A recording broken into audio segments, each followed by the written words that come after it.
Da sabato 19 gennaio in vigore le nuove patenti.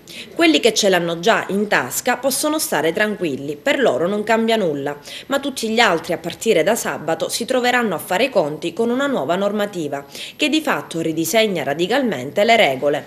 La nuova disciplina è il frutto di due direttive europee che sono state recepite nel nostro ordinamento e che hanno un preciso obiettivo: migliorare il livello di sicurezza stradale e la formazione dei conducenti.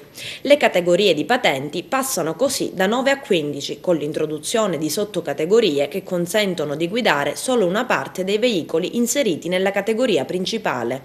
E il passaggio da una categoria all'altra dovrà essere sempre accompagnato da un esame di idoneità. Si moltiplicano anche i casi sanzionati. Per chi verrà beccato a guidare senza idonea autorizzazione scatta la sospensione e una sanzione amministrativa che va dai 1.000 ai 4.000 euro.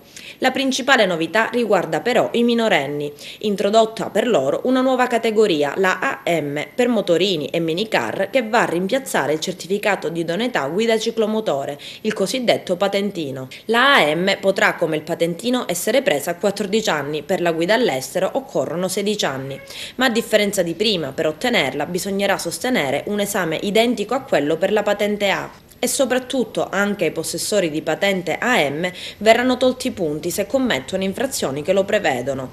Inoltre, in caso di sospensione della licenza di guida, dovranno sottoporsi alla revisione.